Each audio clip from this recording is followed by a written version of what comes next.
Bismillahirrahmanirrahim. Assalamualaikum, hai. Welcome back to channel Umi Camelia.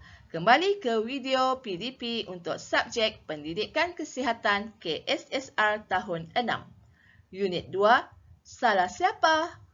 SK 1.2, SP 1.2.1.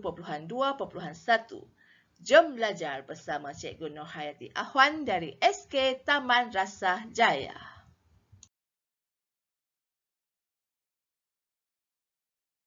Seperti biasa, sebelum kita mulakan sesi PDP kita pada kali ini, mari kita lihat apakah SK dan SP untuk video kali ini.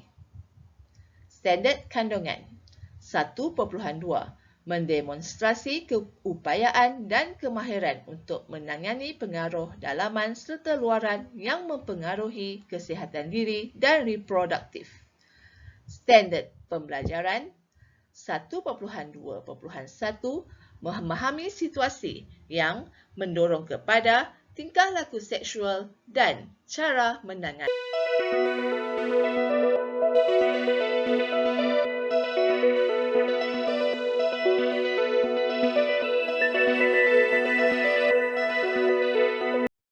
Mari kita lihat tajuk-tajuk petikan akhbar berikut. 3 remaja pemilik laman web haram. Ketagihan internet kanak-kanak serius. Malaysia on track to halt AIDS epidemic, says Subra. Malaysia mahu kurangkan jangkitan HIV baharu menjelang akhir tahun depan. DVD cetak rompak lucah. 144 ponteng kena cekup. Bayi ditemui di tepi tong sampah. Remaja jahil pendidikan seks. Sasar penurunan kes baru HIV. 2,525 kes HIV dilapor hingga September. 149 dam tiap babies. Apa semua ni? Kenapa semua ini berlaku?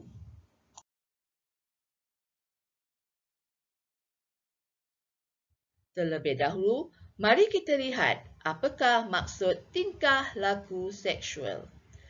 Tingkah laku seksual merupakan sebarang perlakuan seseorang yang mendorong kepada isu seksual.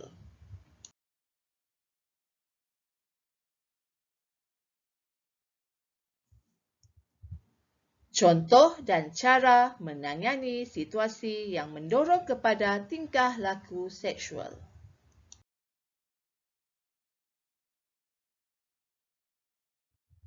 Situasi 1.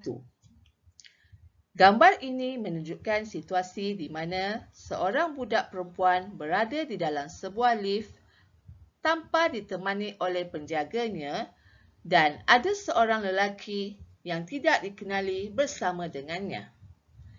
Keadaan ini, situasi ini amat berbahaya kerana selain kemungkinan besar akan terjadinya gangguan perlakuan seksual, kemungkinan besar juga budak tersebut akan dicolik. Dan ini amat berbahaya.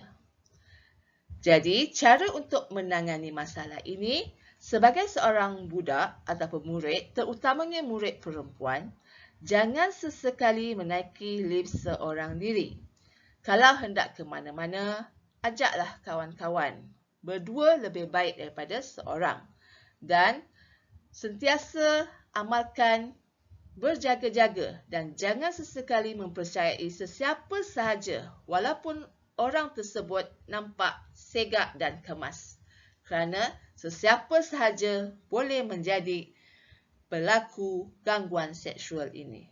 Jadi berhati-hati ya murid-murid.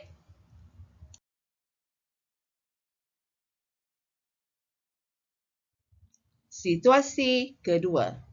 Okey, dalam gambar ini kita dapat lihat keadaan ataupun situasi di mana seorang budak lelaki berjalan seorang diri tanpa ditemani oleh sesiapa di kawasan yang sunyi. Keadaan ini juga amat berbahaya. Tidak kiralah kamu adalah murid lelaki ataupun murid perempuan. Pada zaman sekarang, semua orang berisiko menghadapi masalah gangguan seksual ini. Kerana pada zaman sekarang juga wujud gangguan seksual lelaki kepada lelaki. Jadi, jangan overconfident, jangan yakin sangat. Cara atasinya, berjalanlah beramai-ramai bersama kawan. Jika perlu berjalan seorang, terpaksa balik ke rumah seorang, jalanlah di kawasan yang lapang yang ramai orang boleh melihat kamu. Selain pada gangguan seksual, ini juga boleh dapat mengelakkan kamu daripada diculik.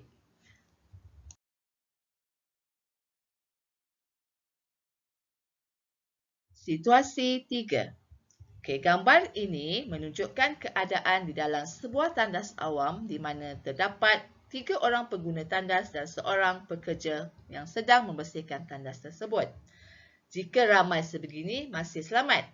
Tapi cuba kamu bayangkan jika di dalam tersebut hanya ada kamu seorang dan seorang pekerja yang sedang membersihkan tandas. Amat berbahaya, bukan? Tidak kiralah lelaki ke perempuan, kena amalkan langkah berjaga-jaga. Ya, jangan sesekali masuk ke kawasan tandas seorang diri tanpa ditemani oleh rakan ataupun ahli keluarga kamu. Jika tidak tahan, kamu cuba minta bantuan ataupun jasa baik tukang pencuci tersebut supaya keluar dahulu dan benarkan kamu menggunakan tandas.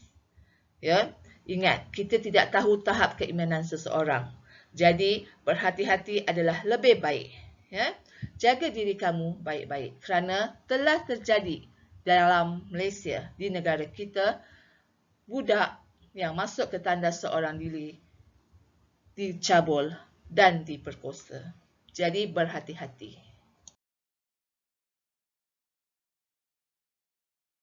Okay, situasi yang keempat, di mana keadaan sesak di dalam sebuah bas. Okey, cuba elakkan berada di dalam kawasan yang sesak seperti ini. Kenapa? Nampak ramai orang. Memang cikgu tadi pesan kita hendaklah pergi ke kawasan yang ramai orang. Tapi jangan sesekali menjebakkan diri kamu ke kawasan yang ramai orang dalam bas sebegini. Kerana pelakuan gangguan seksual boleh terjadi. Mungkin kamu akan diraba. Mungkin kamu akan diambil kesempatan oleh jejaka yang tidak berperi kemanusiaan dan tidak bertanggungjawab. Jadi, cara mengatasinya, elakkan berada di dalam bas yang sesak ataupun tren yang sesak. Kalau boleh, jangan naik bas yang penuh. Tunggulah bas seterusnya. Dan pergilah di kawasan yang ramai penumpang sejantina dengan kamu. Jika kamu perempuan, pergi ke kawasan perempuan. Lebih selamat. Walaupun begitu, jika keadaan memaksa, kamu terpaksa juga menaiki bas tersebut, kamu boleh naik, tapi mengambil langkah berjaga-jaga. Kamu kena tunjukkan keyakinan. Jangan sesekali tunjuk muka ataupun wajah cemas. Jika ada pelaku yang mengambil kesempatan, jerit. Jangan takut. Biar satu bas kerjakan pelaku yang jahat tersebut. Okey, ingat, gunakan hak kamu. Gunakan suara kamu. Jerit kuat-kuat.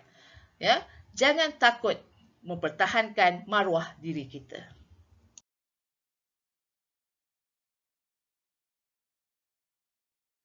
Baiklah, kita telah lihat tadi contoh situasi dan juga cara mengatasi tingkah laku seksual daripada orang yang kita tidak kenali. Okey, mari kita teruskan dengan aktiviti seterusnya. Okey, sebelum itu, kita bincang dulu apakah makna puisi ini. Pilihanku. Ya, pilihanku. Tajuk juga telah menunjukkan kamu mempunyai kuasa untuk memilih nak melakukan kebaikan ataupun kejahatan. Okey, kita lihat rangkap pertama. Jika bersendiri kupilih tidak melayari, perkara yang mencemarkan jiwa dan hati. Walau mata berpeluang melihat dosa, tapi elakkan diri demi maruah keluarga. Okey, sekarang pada zaman pandemik sekarang, kita menjalankan sesi PDPR. Kamu belajar dari rumah.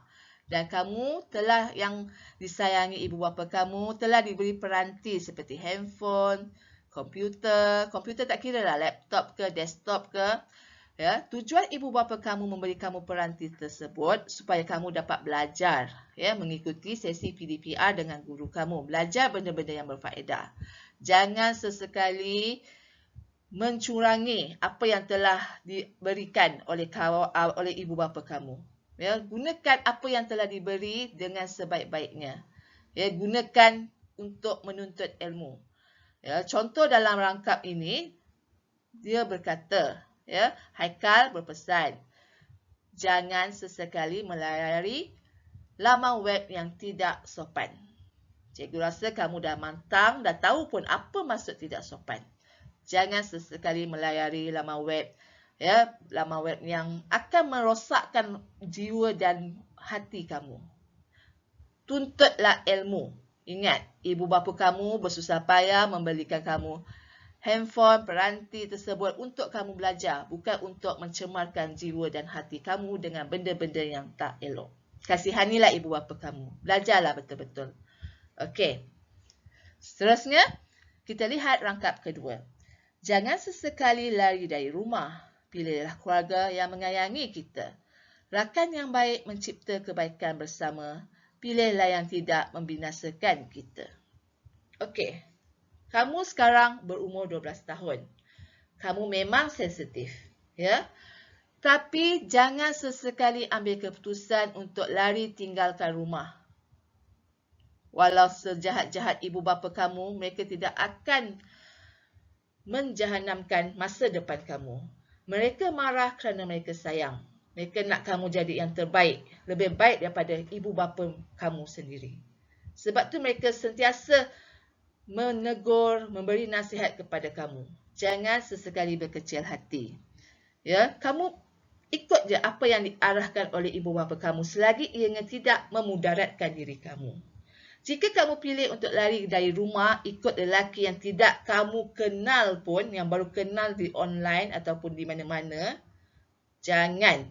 Ia akan mengarah kamu, ia akan membuatkan kamu menghala ke arah kejahatan, membuat dosa. Jangan sesekali, tolonglah berfikiran waras. Jangan kerana marahkan ibu bapa yang sayangkan kamu, kamu tinggalkan rumah dan menjahanamkan masa depan kamu. Ingat, jangan sesekali buat keputusan silap sebegitu. Okey, seterusnya lihat rangkap ketiga. Bukalah minda, lihatlah dunia. Bayi dibuang bagaikan tidak berharga. Maksiat terjadi di mana-mana. Salah siapa? Banteras bersama.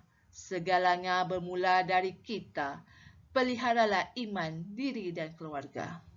Ini pun satu pesanan yang amat baik.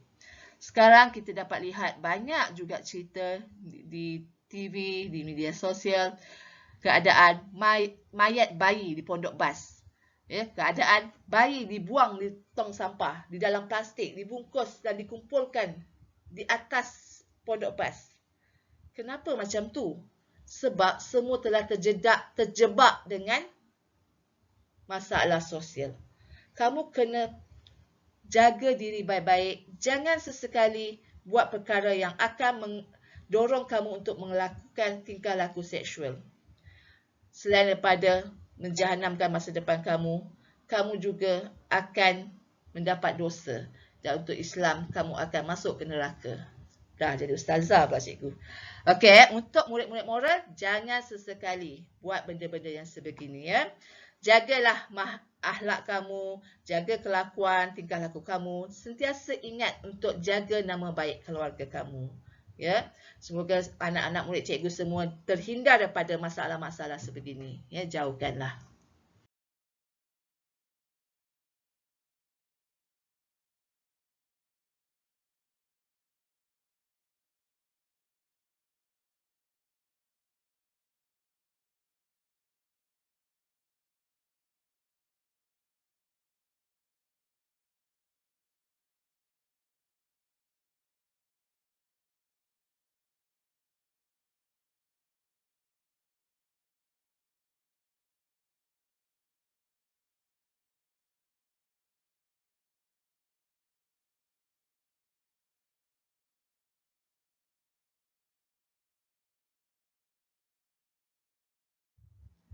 Baiklah, mari kita lihat latihan untuk minggu ini. Sila buat dengan rujuk buku teks Pendidikan Kesihatan muka surat 9. Soalan aktiviti. Berikan contoh situasi yang mendorong kepada tingkah laku seksual. Kemudian, cadangkan cara menanganinya serta kesan kepada diri dan keluarga jika tidak ditangani dengan betul. Okey, di sini cikgu minta murid-murid menjawabnya. Tadi cikgu telah berikan beberapa contoh dan penerangan tentang cara untuk menanganinya. Jadi sekarang giliran kamu untuk memberikan contoh situasi yang mendorong kepada tingkah laku seksual dan kemudian senaraikan cara untuk menanganinya. Okey, cikgu minta kamu senaraikan 3 contoh situasi yang paling hampir dengan keadaan ataupun diri kamu. Okey, selamat menjawab dan jangan lupa buatkan latihan ini kerana minggu depan kita akan bersemuka di sekolah. Dan cikgu nak semua murid hantar buku tulis pendidikan kesihatan kamu. Okey, selamat menjawab dan kita jumpa lagi pada sesi PDP akan datang. Bye, jaga diri baik-baik.